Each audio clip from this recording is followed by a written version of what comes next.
Welcome to Real Estate for Real Life podcast. I'm Ryan Wilson. And I'm Courtney Gouchman. The topic for today's episode is coaching high performers, integrating performance, recovery, and leadership. I love it. Yeah, and we have our guest here today, Jason Byrne. He is the director at Bono Performance Center in Wellesley, Massachusetts. Thank you so much for coming. Oh, I'm so excited. I have a strict rule. I never turn down opportunities to see Ryan Wilson. Oh, jeez. Now you're just buttering me up. God, I love it, though. I mean, we understand. We get it. Jason and I go way back. Jason, seriously, thank you so much for joining us today. It's awesome. It's good to see you. And we can't wait to learn more about, your business and, what you're doing these days. Jason and I worked together at Brandeis back in the day. And he was heading up the athletic training department for Brandeis, and I was one of the assistant coaches for the soccer team. And so I got to work with Jason day in and day out, and it was pretty incredible. So thanks so much for joining us. But yeah, you've worked, collegiate athletics, you've worked in the professional athletics, and now you're in the private sector. So kind of tell us a little bit about how that evolved with your career and where you're at now and where you came from. Yeah, I think like so many people working with teams, and you talk about the sheer number of hours that we spent at Brandeis together.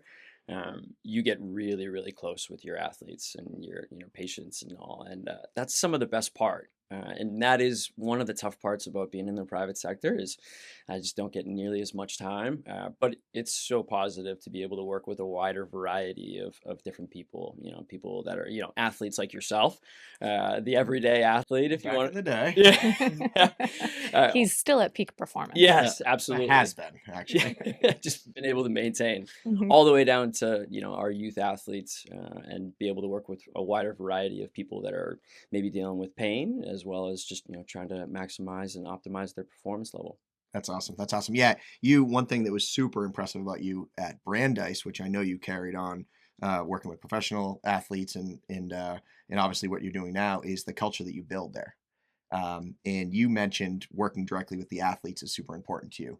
Tell us a little bit about how you play into the kind of the bigger picture of what these teams and whatnot do. Yeah, there's the X's and O's of what we do. There's the science, if you want to call it, and then there's the art of coaching. And it's really no different than you trying to get the most out of, our strikers for Brandeis University men's soccer. The X's and O's are great, and you have to have them. They need to be in line. But at the end of the day, it's far more important to have a culture of just doing the little things all day long.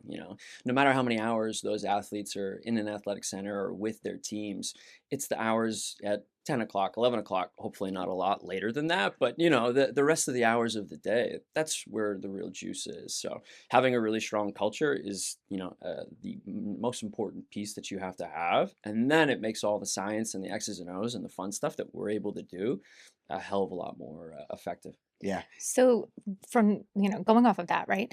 When you say strong culture and how that's one of the most important pieces of it, what are some of the actual things that you've put into place to create a strong culture? Yeah. When I was at Johns Hopkins, I had the opportunity to spend a lot of time with the football team, and huge influence in my life was a guy who has since passed, but actually just got elected to the College Football Hall of Fame, a guy named Jim Margraf. And I think one of the lessons that I learned from Coach is all of the players, I mean, at that level, we're talking about, maybe 100 different guys. They all knew that Coach really cared about them. So, number one in our world is, we're in the business of helping other people. Every single one of those athletes, patients, clients, now in the private sector, they all have to know that we care, that I care at a really, really deep level. I think that's something that Ryan and I bond over when it comes to real estate. Obviously I'm a client and, so I admit my bias, but at the end of the day, I know that for you guys, it's huge that every one of your clients knows that you care about them, and not just like their real estate purchase and their transaction, but their life. And so that is number one to setting a really good culture right out there. And I think when people feel, oh, Jason cares about me, Ryan cares about me, the rest is a lot easier to be able to set. I think that, Mike Tomlin, I think, is getting a lot of press and praise for his quote, "The standard is the standard." And when you're working with people that are high performers, or at least, have signed up to be a high performer, you just have to set a bar, and it's non-negotiable. It is what it is. And so that helps when it's 10 p.m. and maybe that athlete should go to sleep and their friends are saying, hey, let's go out instead. So setting a really clear standard, that line has to be set, and it's got to be cohesive. And I think we did a really good job of that at Brandeis. And again, something that I think we bonded over is whether it was your job, my job, everybody across the board had to be on the same page. The standard for you is the standard for me. And those things set the table for, like I said, the science and the X's and O's of what we do from a performance, from a rehab, from a recovery, nutrition. All of the rest of that stuff is a lot easier when you have that stuff lined up. Yeah. Uh, It's incredible because as you're sitting here talking and explaining all of this is exactly how we try to run our team too, right? So, from a business standpoint, what you're talking about in terms of leading a team and the culture and all the things that you've created, that's exactly what you need to do in any business environment as well, too, where you're working with a team. So, I love hearing that Yep. because it's just affirmation of that's what works. That's what absolutely drives people to want to be better. Standards, knowing that someone cares for them, and then holding people accountable to be able to achieve that stuff. And when that's a core pillar of what you do, then you realize pretty quickly, I got to do that every day. I can't just have a good Monday. Oh, I had a good Thursday. And I think with a lot of the athletes and, as well as the adults that we work with, even on the PT side as well at Bando Performance Center, they realize that, oh, you came twice a week, you trained twice a week, you did your, PT a couple days a week. When you start pulling consistency together and have a culture of, hey, this has to be part of your life, that's where you make the most impact. You can change somebody's life if you change, their mindset and their attitude towards their own health and their own wellness. And from there, it's almost like the Matrix, the blue pill or the red pill, I can't remember, but they take it and they never see the world, the same way again. Yeah. Okay. And it's pretty impressive. You mentioned in the beginning, like actually caring, and whether it be an What athlete, a crazy idea. yeah, really, be a good human, It's mind blowing. Yeah. Yeah. But that shows in, at least when I worked with you at Brandeis, you were your authentic self. You showed you cared, and the players and the coaches, they felt that too. And that's why you were getting the text messages being like, hey, Jason, does it make sense for me to have this salad, or should I have, this chicken and rice dish instead? Like, how can you help me the most? Like literally down to the minute detail, because everyone had that one goal. The one goal was winning, right? And how do we all play into that one goal? Because it's not just the X's and O's. So that was something that was super, super impressive with you. I remember Jason would get in the huddle and he'd give sometimes the pregame talk before he'd gather the guys together. And they had such an utmost respect for them because you've proven over the years that you care so much. You know what you're talking about. And if they follow your lead, they follow your standard, they're going to get the result they want, which was winning at the end of the day. Yeah. It's funny, at Bando Performance Center, we just started to work with the Rivers School in Weston. So I'm having a conversation with one of the football coaches, and he's, telling me something I've already known, and it's what we experience at Brandeis. And he's like, sometimes, my guys, they tune out on me. My message gets lost. Well, I think that's inevitable, but if everybody's on the same page, the same message is getting echoed across the board. And so that's a big part that I think I try to instill in my team. It's not just me, right? I might be, leading and charting some of the course for what we do at Bando Performance Center, but at the end of the day, I want to empower, the real experts. I've got a great team of people, behind me. I want them to feel that ownership and to feel that, hey, that they reserve the right to echo the same message, setting the standard is the standard each and every day. So how do you take kind of what you've learned? You've done a lot in your career to now you're leading a team at Bando Performance Center. How do you take all what you learned and like help your team grow as well to kind of follow your lead? I think the first word that comes to mind is humility. Culture is a word that, if you were to Google that and figure out how many times that's mentioned in podcasts like this or articles, I mean, everybody talks about it. I think through my experience, 15 years plus, it's really hard. We have to just appreciate that it is not the norm to have a great culture. More companies, more teams across all levels don't have a good culture. And having that appreciation for how difficult it is kind of sets the table when you're a leader, that I have to bring that every single day, because the universe is going to pull it away. It's going to try to unravel it for me. And so we don't have the luxury of, wasting a day. So, that is, I call it my drive in and my drive home moments of like, all right, and I give myself a little pep talk in the car, usually caffeinated, that helps. And just trying to set the table for, making sure that I'm leading from the front. The energy that I want my employees and my team to bring. Well, it's kind of hard if I'm frumping around, if I'm in a bad mood. We were talking about my, newborn son, like, oh, you lost some sleep. Nobody cares. Like, you Yeah. still got to bring it, right? I think leading from the front is good, but then also having the mindset at times, you got to get to the back of the pack and just, let your team feel empowered to lead. What they're passionate about is what they're going to drive with the most energy about. So, making sure that you're having conversations with them to figure out, how has the trade winds turned, and what are they interested in now? How can they be challenged next? That's part of, continuing to challenge them and grow them as individuals too. Jason, I need to take a pause for a second, right? Because you've said so many good things. And I'm like, I want to backtrack on a couple of things. You talked about mindset. That's something that I definitely want to dive into and hear a little bit more about. You also talked about something that I really loved hearing you say, which is basically you need to empower the team to also be on the same page, right? Because it can't just be you. It's inevitable that someone's going to tune No. out a leader. And I think that that's something we talk about all the time. Ryan and I are both talkative people. We are No. long-winded and we talk a lot, right? So we know that it's inevitable. We're going to get tuned out. How do you keep that amazing message that you are still sending alive? And how do you do that through the rest of your team, right? And like you said, it's getting them on the same page. Yeah. So tell me about how you help with the mindset on your team, because I think that that's part of it, right? You get them in the right mindset. They're showing up the same way. They're leaving it at the door, right? Like the no sleep and all the things that we go through every morning before we even get to our office. So tell me about that. Like, how do you actually help and empower them and get them into that headspace? I think as much as it's easy for, me under my title, everyone looks to me as a leader.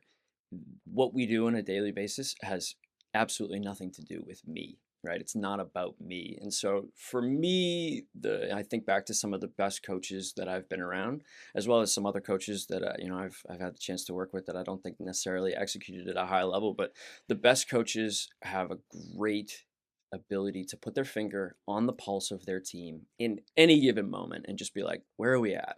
What do we need? Not how do I feel? Mhm. Not, oh, I feel tired, or I think that we need. What do they need? And sometimes that's a big speech, and leaders like us get the chance to be talkative and try to motivate people. And sometimes it's sitting back and letting people, push forward and just making sure that the ship gets, where it needs to be at the end of the day. That is without question the hardest thing, is keeping your finger on the pulse at all times so that you know exactly what your team in any given situation, on any given day really needs. So, question for you then. Do you think that leadership is more of an innate thing, an innate skill, or do you think it's something that can be taught and learned?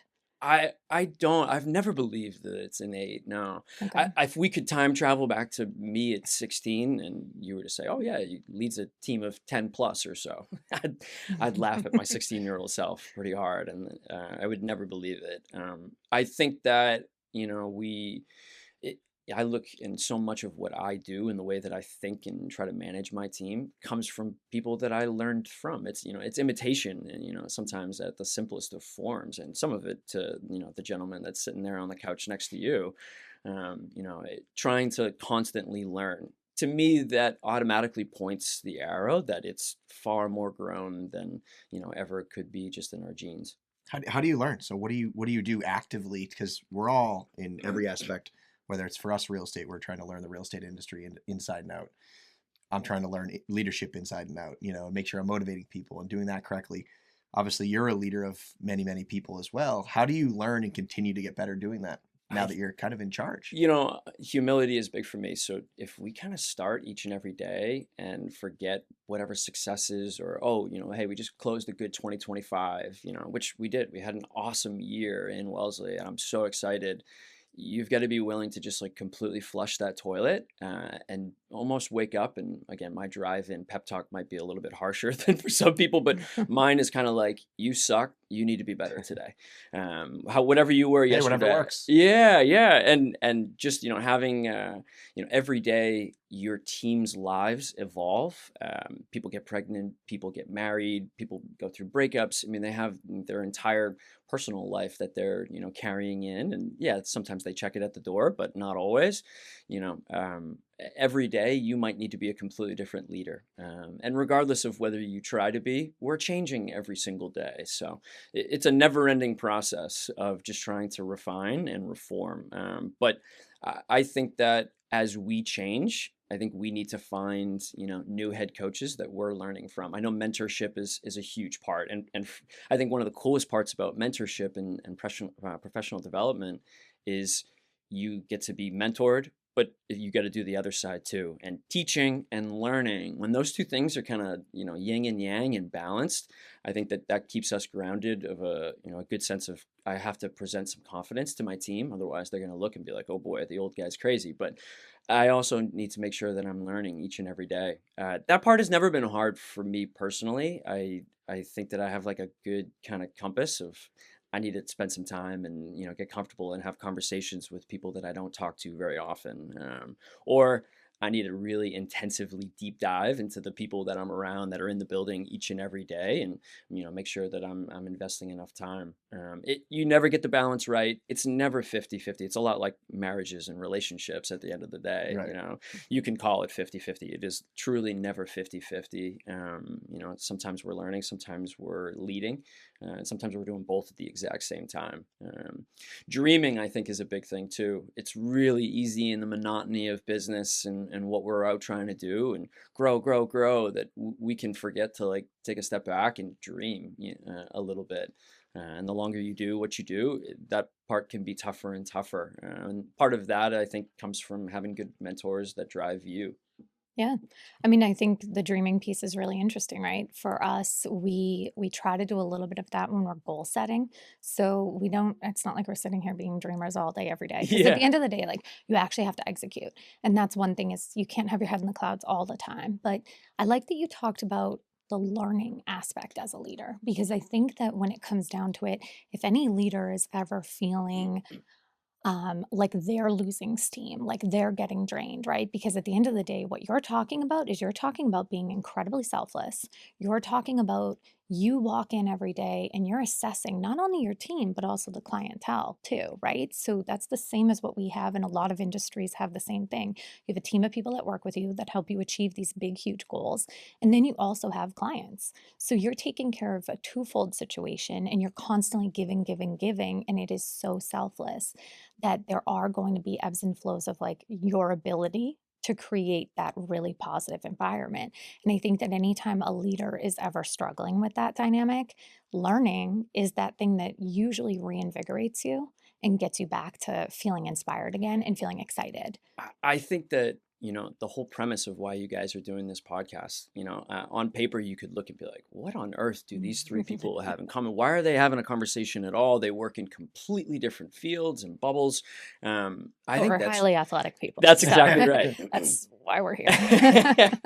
Especially Ryan. Yeah. Yeah. No, I look at it, and I think some of the people that I, at least in the last couple of years, that I try and learn from, I try to make sure that I'm learning from people that have nothing to do with strength and conditioning, sports performance, physical therapy, rehabilitation, sports medicine. I need to like get out of that bubble and go humbly learn from somebody else that maybe on the surface shouldn't be able to teach me everything, but can probably teach me a lot more than people that are in my industry. Because at the end of the day, leadership and culture, these things that we're talking about, they are human parts of our lives. It has very little to do with real estate, very little to do with any of the worlds that we live in. I read a book years ago, and I don't want to pretend as if I'm like a huge reader by any means. We want to You preface have that. many leather-bound books. You listen to There me. is no study at the home that Steve DePucci helped us buy. No, but I read a book that I really think was super helpful for me. It's a book called Range by a guy named David Epstein, and its entire premise is how do you become as much of a generalist as possible? So I started in my career in athletic training and sports medicine, very specific field, very specific skill sets. And one of the things that I'm really grateful for in my career is I get to Brandeis and somebody gives me basically a hat and says, "Hey, you now do strength and conditioning." And I'm like, I don't know anything about this. Like, but you go figure it out, to some Mhm. degree, no different than our infants and our kids in our lives. You throw them in the pool and they figure out how to swim. And so getting thrown out of that comfort zone, getting into different circles, becoming a bit more of a generalist, learning things that maybe on the surface don't connect to what you're doing on a daily basis, some way, somehow in the future, they have a tendency of kind of popping back up as usefulness somewhere else in your life. Gotcha. I had no idea that you were not an expert in sport in strength and conditioning. Because tell you what, every single guy on that team, including the coaches, would go to you for advice there, and that was a main big reason why we had a winning program and very successful. So that's news to me. Well, and I probably don't have the history back, but it's got to be 2015, 2016. If you popped into, looked at what those strength and conditioning sessions look like for Brandeis men's soccer in 2012 and 2013, I still have the programs. I cringe every time I look. And when I see those guys, I apologize to them. I'm like, oh my God, if only I had you 3 or 4 years later, like we could have gotten a hell of a lot more out of you. It worked. Yeah, no, but to our point here, having those moments, whether it's the beginning of the year, the middle of the year, I don't think it's all that relevant when, but having some moments to, pick your head up and go, have I learned anything in the last 6 months? In the world of strength and conditioning, there's sort of a phrase that if you look at your program 6 months ago, a year ago, and you're like, oh yeah, it looks pretty much like what we're doing, then something's wrong.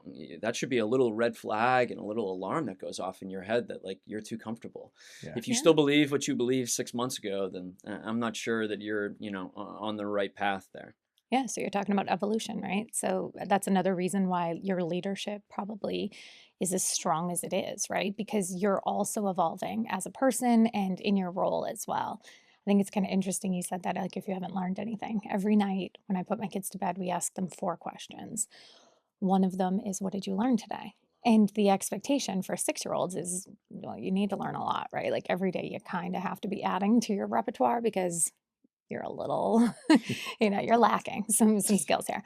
But for us, when they ask me the question back, and my husband and I have to think about what we learned, it's really fun. Like it's exciting to think about, well, I did learn something. Because Yes. almost every day, if you have the right attitude and you actually are open and accepting to the fact that we don't know everything, you can learn something new. You can pick up something new.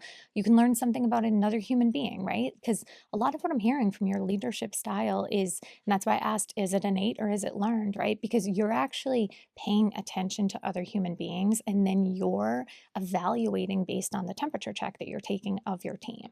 And that is something that, like, a sense of you being able to just innately feel that. Yeah. That isn't necessarily something someone could teach you. Yeah. You've learned a lot, obviously, over all the years of your career, but it is also something that, like, you have a gift, right? Like, you really do. You have this genuine gift of being able to read people and being able to give people what they need in the moment and be able to actually, like, execute on that. And that's why you have the respect you have in your business. And that's why you had an amazing 2025, right? Yeah, I got to give credit to that a lot from my mom. I mean, my mom instilled that in us, again, I've got a 3-year-old, right? Toddlers are just crazy at the end of the day. We love them to death, but they're crazy. Just trying to teach your kids, and my mom definitely did this for us, to take a second. You might be interested in your toy, you might be interested in your show, your iPad, some sporting event, whatever it may be. Stop and take a second, look around. Are the people around you happy? Like, again, what's the temperature in the room? My mom did a phenomenal job of establishing that for us as kids. We talk about the drive-in pep talk when I am heading to work. A lot of the time on my drive home, and sometimes I definitely beat myself up too much, I'm evaluating, and this might be a good question to add into your repertoire at night. It's, what did you fail at today? Can we change the frame of reference around failure? And you could make the argument that if you didn't have a failure each and every day, Did you get uncomfortable? Did you try something new? Did you push the envelope that day? At the very least, I think that we all at the end of every week should be able to have a moment of like, let me tell you about this thing that I totally screwed up and was a terrible idea. And like, but I know that I inherently am going to learn something from. And whether it's with our children or when we, take a second and look at the mirror, we've got to make sure that we're failing to some degree. Ideally, they're not catastrophic business failures that really are too impactful, but little failures, safe to fail kind of moments, we need to have those. I think that also gives freedom when your leaders are doing that to the rest of the team to say, hey, there's a little leash for me to get uncomfortable, and to Yeah. really be able to grow. If our teams don't feel that, why would we expect them to push their own envelopes if they're so afraid of failure or chasing perfection? We can chase perfection, but we also have to have the quick moment of like, we're never going to get there. That is totally unattainable. But it doesn't mean that the goal and the quest of trying to attain it is not worth our while. It goes back to the dreaming idea, right? If you are dreaming for something and you have these big ideas, big goals, and you want more out of life, which I think all of us in this room do, you have to be okay with failure. I love that. I do want to add that to what I ask my girls because I think one of the scariest things for me as a parent or as a leader is if we're working with people who are afraid. If you're afraid of what other people think, just because we have social media and everyone can see all the little things you do and all the things that might not work out, to me that's an opportunity. You tried something. You tried something different, and who cares if it doesn't work or not? At the end of the day, you got uncomfortable, tried something different, learned from whatever you didn't work out at. And it's part of life, right? Like to me, I hate being bored, so I am always game to try new things. And I love the idea of whether it's like sinks or swims, right? It doesn't really matter because I just want to do something different. I always want to be trying new things. And I think that you have such a good mentality on that. I think also from what you said too, it's your team gets to see you do those things and then they now are going to be excited to try new things, not nervous, not scared. You're I hope. creating a really helpful, you're creating a good, strong, open environment, right? That empowers people. So, It's against the grain too. yeah. We have to, admit that. I think so many of the things that make us human, we don't want to fail. It's ingrained in our culture that failure is bad. It's failure, and so all of those things. I oftentimes feel that in those drive home moments, if I'm like, wow, we had a really tough day, I have to reframe it in my own brain and like that might have mean that we had a really great day if we had a really tough day and we faced challenges and actually paid attention to what those challenges were, tried to come up with solutions, to implement those solutions. If we don't have those days driving home, whether you have a 10-minute commute or sometimes a 55-minute commute, where things feel against the grain and not easy. If it was easy, everybody would do it, and if everybody did it, then everybody would have great, successful, thriving businesses, and that's not the case. So I love you say that. I mean, it makes a lot of sense. I always think that the more conversations you have, more difficult conversations you have, the more challenges you have every single day, that will define how successful you are. There's studies that show that the more tough conversations one person has every day will define their level of success. So I think that's really, really important. You got to kind of get in the weeds, have those tough conversations, have those challenges, and realize that, hey, listen, those are going to be tough. I'm going to fail at a lot of different things throughout the day, but if I'm failing forward, it's going to be a win in the end. yeah, I think somebody that and it is a hot topic, the Patriots right Oh, now. yeah. I think that it's, at least from the outside looking in, Mike Vrabel and coaches like Mike Vrabel are doing a great job of that. And he talks about it. He's like, I'm really hard on my players. I mean, the standard is the standard, and we don't lower it. We don't change it week to week. This is either you're meeting it or you're exceeding it. There is no being underneath it. But it sounds and it feels like you see those guys and they're coming back in the locker room after a game. They know that he cares. How much easier is it to have a hard conversation with one of your team members or even a loved one or your child if it's that case? But if they know that it's coming from a place of like, I care so much about you and I believe and want you to be great, the entire narrative of that hard conversation is changed. It's different. It can move us forward. We can fail forward in there. So again, we talk about the foundations. People need to know that you care, and that's really no different when we talk clients or if we're talking about managing our own teams too. Yeah. So bringing up those hard conversations too, like you said, it is a lot easier to avoid them. Oh, When you actually care, you don't avoid it. You have the tough conversation, right? Like whether it's with our kids, whether it's with our clients, or whether it's with your team, those conversations are the ones that anyone else could easily avoid. You save yourself a lot of time, a lot of energy, a lot of grief over the conversation that's going to actually go back and forth now. But ultimately, it's those hard conversations that truly do show that you actually care. You want someone to be better. And for me, I always say, because I'm not afraid of hard conversations, I'm one of four girls. So I grew up in a hard conversation world. But it's one of those things where I'm like, it's getting us better every single time, but I also expect it in return too. So just because I might be in a leadership role, if someone were to come to me and say, "Hey, listen, I want to talk to you about this," I'm here. I'm here to listen. I might be a little bit, combative backwards at that point, but it's also something where you need to get through those things. Everybody is feeling differently, taking the conversation a different way. And I think that ultimately, if you're a really good leader and you really want to have forward momentum, you have to be able to have those conversations, sit down, hear them out, and also see their perspective. And once you actually are able to tap into that, that's how you're able to do that temperature check that you do. yeah. See what your team needs without even them telling you, right?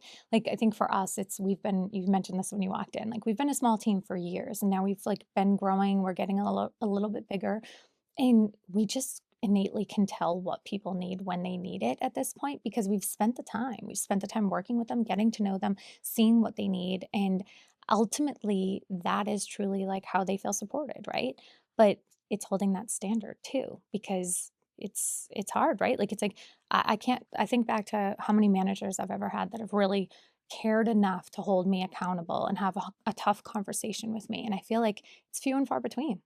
Like you kind of like Yeah. want that. It's almost like a parent in the workplace, right? That like tells you like this is the way it needs to be done. And then you're Yeah. like, okay, let's go. Let's fucking go. As a leader, I think that one of the most important things that I try to build into my own schedule are just you call them checkpoints at the end of every week, at the end of every day, and I think that good leaders are doing that.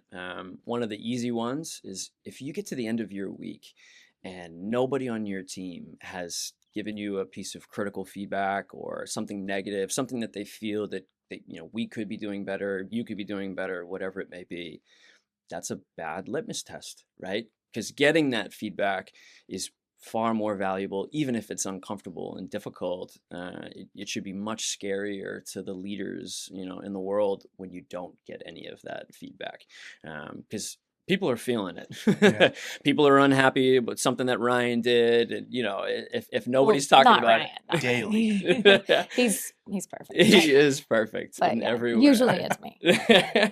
You want to make sure that you are getting those pieces of feedback. You go too long, all right, maybe it's not a week, okay, 2 weeks. You get to the end of the month, and if you start to feel, oh, everything's just been rosy for a month, that's not the real world. That we don't live in that world. That's utopia. And so, those are little checkpoints that I try to build, into my team. I try to find at least one time each week to just have a conversation that has absolutely nothing to do with work.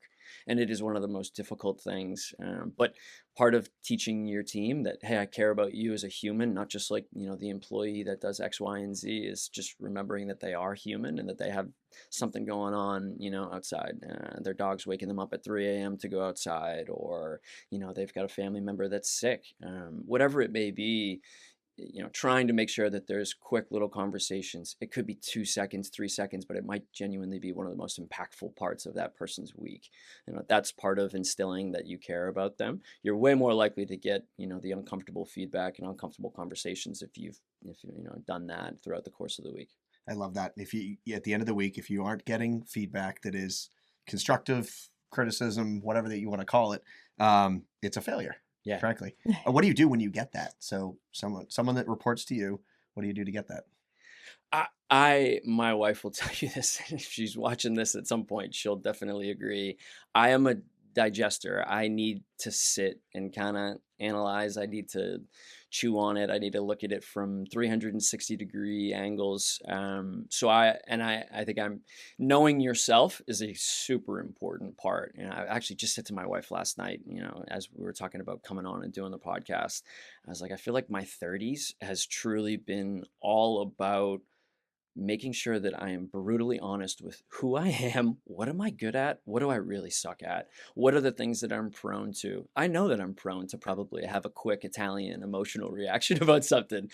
So I know that I need to shut that off, and I know that I need to like sit on that. I need to not even thinking about it for 24 hours. I need to, come back to it. Obviously, if it's something that needs to be dealt with really quickly and in the moment, fine.